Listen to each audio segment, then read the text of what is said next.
Oh yeah, the Aviators are back, baby. I had to change up my sunglass tan because I'm getting a really bad tan with my other glasses I play softball with. So, a very, what do you call it? Not a lot of games played this weekend, obviously, because of Mother's Day and scheduling and buys and whatnot. But we had some good games being played. Let's start with Saturday's fiasco at Dawson's Park in Highland Park, New Jersey. Gentlemen's Club versus Legends playing at a 255 park, and the balls were flying. Not that you should be proud of that at all. Legends sweep 26-15 and 17-10. I expected a little more from Gentlemen's Club playing on a short field. Although Legends seemed like they were hitting the ball out there pretty well, and I do believe Jeff told me that both teams did come into the home run limit this week. Again, 255, I would hope so. So that happened there. Not a lot to talk about there because I wasn't there. Get to the afternoon game, Invictus versus shorthanded Channel 4 team. Nothing new there, unfortunately, for Channel 4.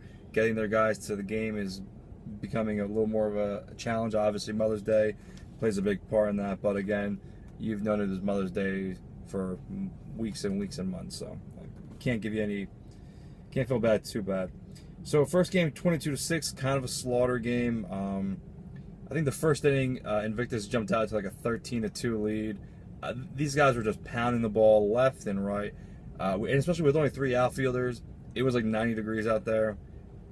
Their outfielders were unfortunately just running around all day long. So I mean, at some point your legs just get a little tired. I think they hit like 3 home runs there.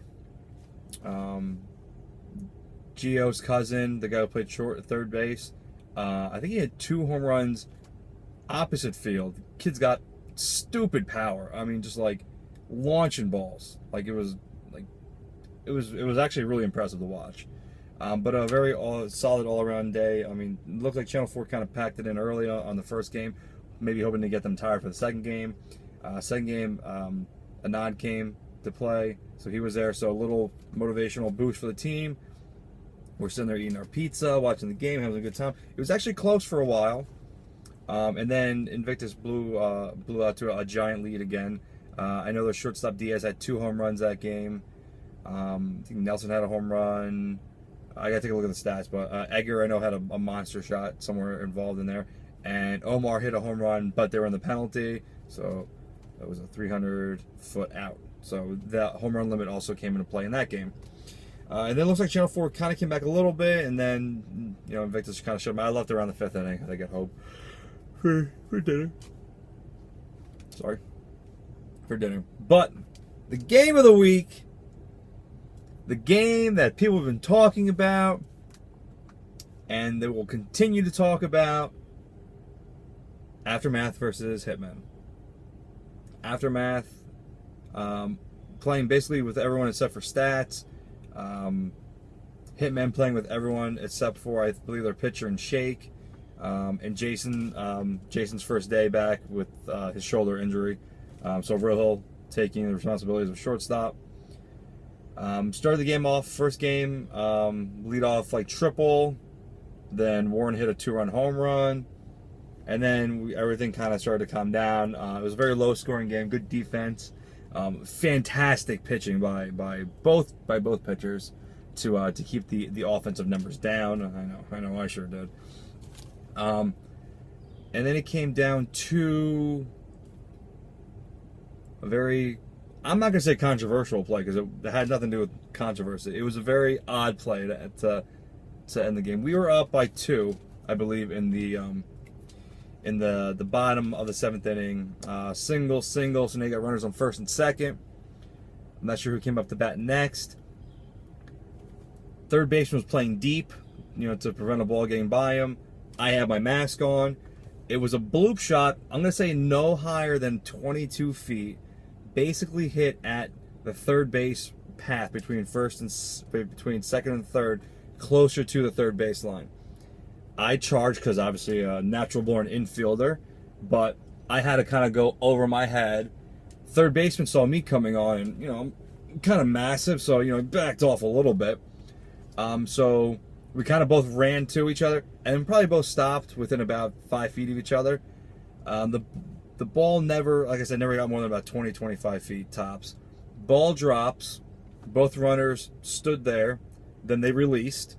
I picked up the ball, threw to second, got the force out at second, got the runner going from second to third into a pickle, and double play there. Next runner, next batter, which caused a big thing, obviously, for a few minutes, because, you know, they thought we dropped the ball on purpose, but we would never do that on purpose. And let me just read you the Major League Baseball infield fly rule. Infield fly is a fair ball, not line drive or bunt attempt, which can be caught by an infielder with ordinary effort when first and second or bases are loaded with less than 2 outs.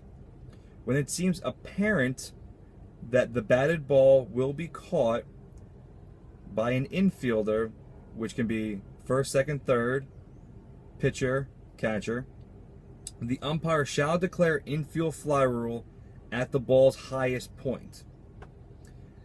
The runners will be allowed to run at their own risk whether the ball is caught or dropped. Batter is called automatically out. So like I said, at no point were one of us camped under the ball. We both tried to get to the ball, but again, confusion happened.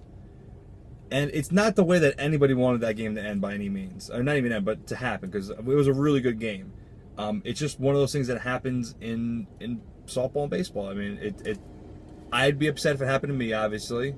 But again, you can't control these things sometimes. Anyway, next batter up got like a base hit. Next guy got like a base hit, so scores a run in. So now it's 9-10. We have an open base. Warren's up. Obviously, we have the free base to give him. I gave him the free base because I walked him on purpose, because Warren with his speed could beat out an infield ball hit to shortstop and the guy would have scored. So we load the bases and then we say, let's just, whatever happens, happens. And I threw this super crazy backward spinning ball, line drive out to John in the field, and that's the game. The game 1 wrapped up. Motions are running high. Game 2, Hitmen come out strong. I think they scored like 5 in the first or second. We scored like 2. They put another 2 spot up in like the 5th or the 6th inning, and now we're down. Our heads are kind of down. We're like, ugh, we're down 5. We have 6 outs left. We're like, I'll be honest with you, we kind of just almost had it packed up. Travis, being the natural leader that he is, got us together and said, listen, guys, we're not losing this game. It's Mother's Day. We're doing it for our mothers. That being said, Ben starts the inning off with a easy fly ball, and we're like, all right, let's just kind of get this game out of here with a split. And then the inning happened.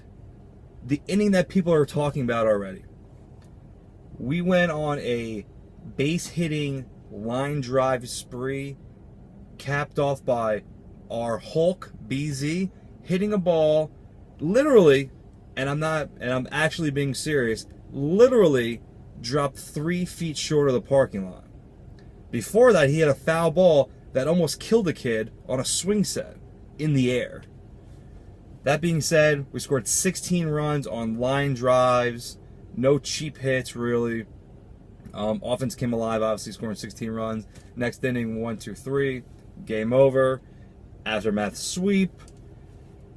Hitmen, for the 3rd time only, since they've been together as a team, they've only had a 4-game losing streak 3 times now. This, the end of the season last year, and then I had to look back in the archives, 2009. Which now gives SWAT at 6-2 the clear path for first place in that division. Basically, they take care of business, and we've done your dirty work for you now, so thanks a lot. You could help us out a little bit too in our division games. But we've given them the clear path to first place in their division. So MK, please send me a gift basket or cut some cut some orange wedges. Our team likes orange wedges. We cool them down. It's good vitamins. It replenishes stuff. But I expect some kind of package or something, like a gift basket, flowers, pizza, Ritas, something for my team for our effort to help you basically at week 6 secure you at minimum 2nd place in your division. That being said, week 7 coming up, and there are some crazy games being played. But you'll have to wait to see those. This is Giuseppe Maccaro Jr. I'm in Bernardsville. Signing off.